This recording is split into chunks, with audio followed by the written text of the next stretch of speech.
대형 상장사들은 지난 2분기에 매출은 늘었지만 순이익은 크게 감소한 것으로 나타났습니다. 대기업의 내부 거래 규모가 계속 늘면서 200조 원에 육박한 것으로 조사됐습니다. 치료비와 입원비 등을 지급하는 실손 의료보험의 갱신 주기가 1년으로 단축되고 보장 내용은 15년마다 변경됩니다. 정부가 기업 투자 민생에 부담되는 규제를 한시적으로 유예하기로 했습니다. 여러분 안녕하십니까? 센 경제 현장의 강동석입니다. 코스피 지수가 하루 만에 하락했습니다. 자세한 마감 시황을 김종석 기자 연결해 보겠습니다. 안녕하십니까? 안녕하세요. 네, 김 기자 자세한 마감 시황 전해주시죠. 네, 오늘 코스피 지수는 전날보다 22.16포인트, 1.15% 내린 1906.38로 장을 마쳤습니다. 오늘 코스피 지수는 벤 버냉키 미국 연방준비제도 이사회 의장이 현지 시간으로 31일 예정돼 있는 잭슨홀 연설에서 추가 양적 완화를 내놓지 않을 것이라는 전망이 나오면서 투자 심리가 위축됐기 때문으로 보입니다. 외국인과 기관이 동반 순매도에 나서고 프로그램 매도까지 쏟아지면서 한때 코스피 지수는 1900선을 내주기도 했는데요. 그러나 장 후반 연기금이 저가 매수에 나서면서 낙폭을 줄였습니다. 오늘 기관과 외국인은 각각 1,807억 원, 1,511억 원어치를 내다 팔며 지수를 끌어내렸는데요. 연기금과 개인이 각각 1,297억 원, 3,162억 원어치를 사들였지만 지수 하락을 막지는 못했습니다. 프로그램 매매에서도 4,451억 원어치의 매도 우위를 보였습니다. 업종별로는 의료 정밀이 3.48% 하락하며 가장 큰 낙폭을 보였고요. 철강금속, 증권, 건설업, 금융업 등도 내림세를 보였습니다. 섬유유복, 비금속 광물, 운수창고 등은 상승했습니다. 시가총액 상위 종목 중에는 현대차를 제외한 대부분이 하락했는데요. 삼성전자가 상승 하루 만에 하락했고 유가 하락 우려로 SK이노베이션과 LG화학 등도 큰 폭으로 하락했습니다. 현대중공업, 신한지주, 포스코도 2% 넘게 떨어졌습니다. 네, 미국의 3차 양적 완화 같은 경기 부양 방향성을 제시하는 잭슨홀 연설을 앞두고 프로그램의 대거 물량이 출하됐는데요. 프로그램 매물에 대한 주의가 필요하다는 지적도 나오고 있다고요? 네, 그렇습니다. 외국인은 오늘 1,509억 원어치를 순매도하면서 4일 연속 매도세를 보였는데요. 또 선물 시장에서는 외국인은 4,545계약을 순매도하며 지난 6월 22일 이후 3개월 만에 가장 큰 매도세를 나타냈습니다. 외국인의 선물 매도가 커지면서 시장 선물과 현물의 가격 차이인 베이시스가 낮아지면서 프로그램에서 4,451억 원어치의 대규모 매도 물량이 나왔는데요. 지난달 12일 이후 40여일 만에 최대 규모의 순매도 물량입니다. 외국인의 대규모 선물 매도는 31일 예정된 미국 잭슨홀 연설을 앞두고 벤 버냉키 미국 연방준비제도회 이사회 의장이 강력한 경기부양책에 대한 언급을 하지 않을 것이라는 부정적인 전망이 확산됐기 때문으로 보입니다. 지난 29일 미국 연방준비제도 이사회에서 발표한 8월 베이지북에 따르면 미국 경제가 대다수 지역에서 점진적인 확장세를 나타낸 것으로 나타났습니다. 김지혜 교보증권연구원은 잭슨홀 연설에서 3차 양적 완화 등 강력한 경기부양책 기대감이 사라지면서 외국인의 선물 매도가 크게 늘었다며 선물 시장의 약세로 인해 프로그램에서도 4천억 원 이상의 매도 물량이 나왔지만 시장에 큰 충격을 줄 수준은 아니었다고 설명했습니다. 오늘 프로그램의 매도세는 시장에서 충분히 받아줄 상황이었지만 앞으로 프로그램 매물은 주의해야 될 것으로 보입니다. 이중호 동양증권연구원은 코스피 200 선물이 이날 현물이 선물보다 가격이 비싼 백오데이션 상태로 전환되면서 단기 차익 거래 위주로 매물이 청산될 가능성이 높아졌다며 대략 7천억 원가량의 물량이 단기에 청산될 것으로 보이고 베이시스가 백오데이션 상태를 지속한다면 8월에 유입된 외국인 프로그램 물량 3조 원의 매도 가능성도 있어 주의가 필요한 상황이라고 설명했습니다. 네, 만도가 한라공조의 지분 인수에 본격적으로 나설 것이라는 기대감에 한라공조가 강세 보였습니다. 자세한 내용 전해주시죠. 네, 한라공조는 오늘 유가증권 시장에서 장중 5% 이상 강세를 보인 끝에 전날보다 2.73% 오른 24,500원에 장을 마쳤습니다. 한라그룹 계열사로 한라공조 재인수를 추진하고 있는 만도가 오늘 조회 공시 답변을 통해서 비스티온이 보유하고 있는 한라공조 지분 인수 여부를 검토하고 있다고 밝히면서 인수전이 본격화될 것이라는 기대감이 나타났기 때문으로 보입니다. 하지만 만도 측은 인수 타당성 검토조차 끝나지 않은 상황으로 이사회 승인까지는 아직 시간이 필요하다는 입장입니다. 만도의 한 관계자는 석 달에 한 번씩 열리는 정기이사회가 오는 31일 열리지만 한라공조 인수 안건을 상정하지는 않았고 인수를 결정한다고 해도 1년 이상 장기전이 될 가능성이 높다며 자문사를 통해 인수 타당성과 가격 등을 검토한 후 이사회 승인을 거쳐야 하고 이후 비스티온과 지분 매각 여부를 타진하게 될 것이라고 설명했습니다.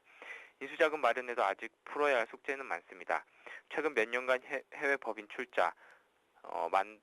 출자로 만도는 합작회사 지분 최근 몇 년간 해외 법인 출자와 합작회사 지분 취득 등으로 연결 기준 총 차입금이 2010년에 2,466억 원에서 지난 6월만 기준으로 7,600억 원대까지 급증한 상태입니다. 여기에다 2015년까지 국내외 투자가 다수 예정돼 있어 현금 동원력은 크지 않은 상황인데요. 따라서 비스티온을 설득하는 작업 외에도 재무적, 전략적 투자자 설득과 조율을 위한 시간이 필요하다는 것이 시장의 관측입니다. 네, 지금까지 김종성 기자였습니다. 고맙습니다. 고맙습니다.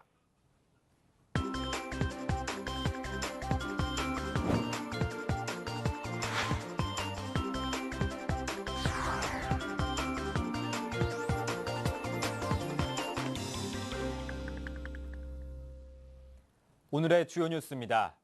대형 상장사들은 지난 2분기의 매출은 늘었지만 순이익은 크게 감소한 것으로 나타났습니다. 한국거래소와 한국상장사협의회가 163개 12월 결산법인의 2분기 실적을 조사한 결과 매출은 399조 7천여 원으로 지난해 같은 기간에 비해 9% 늘었습니다. 그러나 순이익은 12조 3천여 원으로 39.1%, 영업이익은 20조 7천여 원으로 16.3%가 줄었습니다. 올해 1분기와 비교해도 순이익이 36.7%나 감소했습니다. 특히 경기 악화로 연결재무 대상 상장사 4곳 중 한 곳은 적자를 기록했습니다. 적자로 전환된 기업은 85곳, 적자가 지속된 기업은 78곳으로 집계됐습니다. 대기업의 내부 거래 규모가 계속 늘면서 200조 원에 육박한 것으로 조사됐습니다. 공정거래위원회가 오늘 발표한 대기업 집단 내부 거래 현황을 보면 46개 대기업 집단 매출액 가운데 계열사에 대한 매출액 비중은 13.2%로 2010년 말의 12%에 비해 높아진 것으로 나타났습니다. 특히 비상장사나 총수 지분이 높은 계열사일수록 내부 거래 비중이 높았습니다. 비상장사의 내부 거래 비중은 24.5%로 상장사 8.6%의 3배에 달했고 총수가 있는 대기업 집단의 내부 거래 비중은 13.6%로 총수가 없는 집단의 11.1%보다 더 높았습니다. 대기업들은 시스템 통합과 물류, 광고 등 총수 지분이 높은 계열사에 일감을 몰아주는 행태가 특히 심한 것으로 나타났습니다. 치료비와 입원비 등을 지급하는 실손의료보험의 갱신 주기가 1년으로 단축되고 보장 내용은 15년마다 변경됩니다. 금융위원회는 오늘 실손보험 종합 개선 대책을 발표하고 내년부터 모든 실손보험 상품에 적용된다고 밝혔습니다.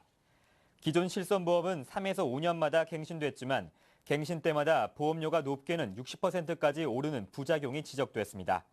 금감원은 또 실손보험을 다른 상품에 특약으로 끼워 판매하지 않고 단독으로 저가에 판매하도록 했습니다. 전문가들은 그러나 과잉 진료를 유발하는 비급여 진료비의 기준이 마련되지 않아 이번 대책의 효과는 제한적일 것으로 전망하고 있습니다. 정부가 기업 투자 민생에 부담되는 규제를 한시적으로 유예하기로 했습니다. 기획재정부 관계자는 경제 활력을 높이기 위해 기업 활동 및 서민 생활과 관련된 규제 가운데 잠정적으로 유예해도 괜찮은 것이 있는지 검토하고 있다고 밝혔습니다. 정부는 부처별로 유예할 수 있는 규제들을 추려낸 후 적용 기간을 어느 정도로 할지 결정할 계획입니다. 정부는 그동안 산업업종별 단체와 지방자치단체, 중소기업 옴부즈만 등의 제안을 받아 기업 애로사항을 개선하는 스몰볼 정책을 내놓았지만 의미 있는 성과를 거두지 못했습니다. 양도성 예금 증서, 즉 CD금리를 쓰는 대출 비중이 2년여 만에 절반으로 줄었습니다.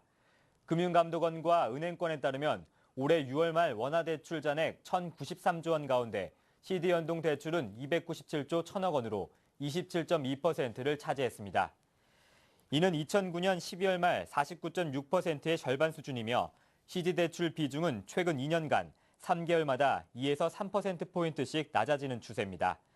금융감독 당국은 이런 추세로 나가면 2에서 3년 내에 CD 연동 대출이 사라질 것으로 전망하고 있습니다.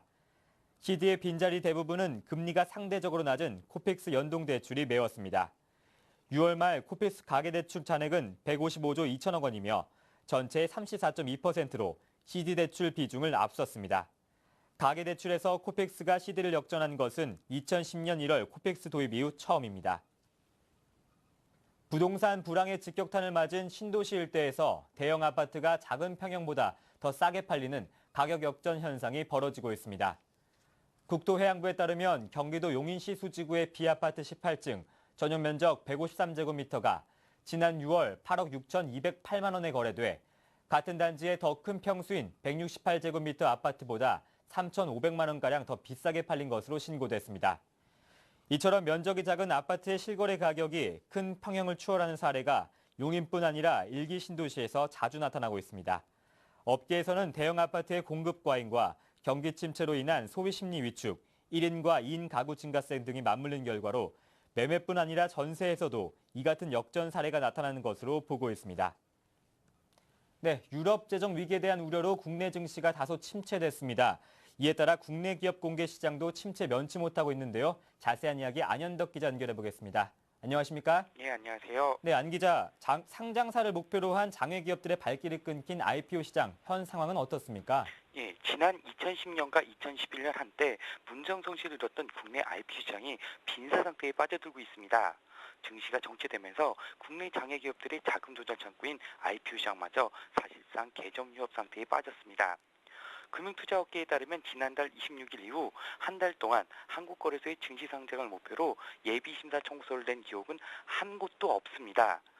통상 8월이 반기보고서 제출 등으로 상장 예비심사 청구서 제출이 다른 달에 비해 상대적으로 적은 기간이긴 하지만 단 한 곳도 내지 않은 것은 지난 2000년 이후 12년 만에 처음입니다.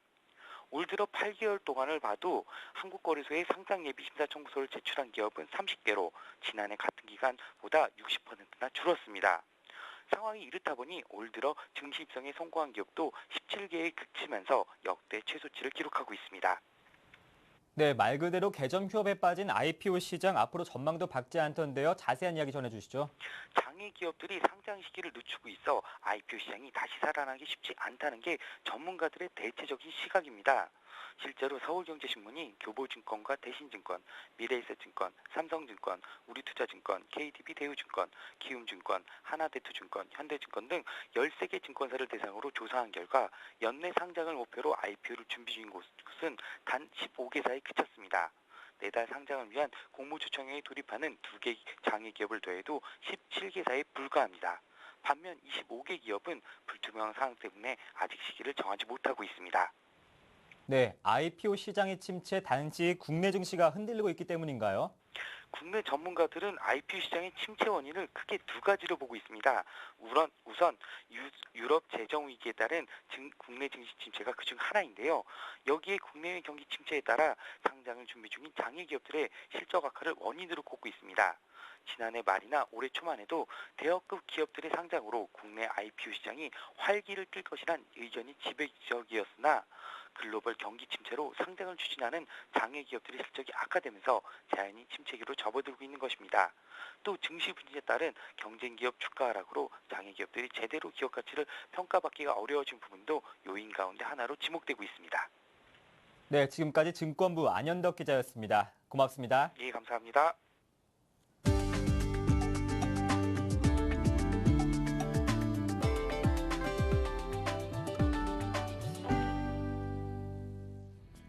삼성전자가 현지 시간 어제 독일 베를린에서 갤럭시 노트의 후속작인 갤럭시 노트 2를 공개했습니다.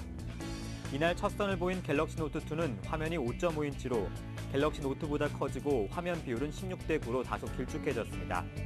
삼성전자는 이와 함께 아티브라는 새로운 브랜드로 마이크로소프트의 최신 운영체계인 윈도우 8을 탑재한 스마트 PC와 태블릿, 스마트폰 등도 선보였습니다. 한편 갤럭시 노트 2는 오는 10월 출시될 예정입니다.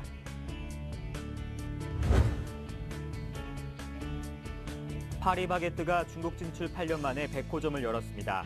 SPC그룹은 오늘 자사의 제빵 프랜차이즈인 파리바게뜨가 중국 베이징 난잔에 100호점을 개점했다고 밝혔습니다. 국내 제빵업체 가운데 중국 매장이 100개를 넘어선 것은 파리바게뜨가 처음입니다.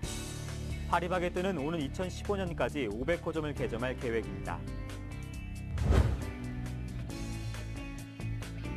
CJ그룹이 대졸 신입사원 1000명을 공개 채용합니다. CJ제일제당과 CJENM, CJ오쇼핑, CJGLS 등 그룹 내 12개 계열사가 다음 달 13일까지 CJ그룹 채용 홈페이지를 통해 입사 지원을 받습니다. 지원 자격은 내년 2월 졸업 예정자를 포함한 학사 학위 이상 소지자로 모집 분야는 경영 지원과 마케팅, 영업, R&D와 글로벌 등 계열사별로 다양합니다. 한편 CJ는 투시 채용 형태로 고졸 사원 1,630명도 뽑을 예정입니다. 대형마트가 출하를 앞두고 태풍에 떨어진 사과를 반값에 판매합니다. 이마트와 롯데마트 등 대형마트는 오늘부터 다음 달 5일까지 태풍 피해 과수 농가 돕기 캠페인을 통해 떨어진 사과를 판매한다고 밝혔습니다. 이마트는 한 봉지에 11개가량을 담아 6,000원에 팔고 롯데마트는 4개에서 8개를 3,900원에 판매합니다.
(8월 30일) 센 경제 현장이었습니다. 즐거운 저녁 시간 보내십시오. 비 피 없으시길 바라겠습니다. 내일 뵙겠습니다. 고맙습니다.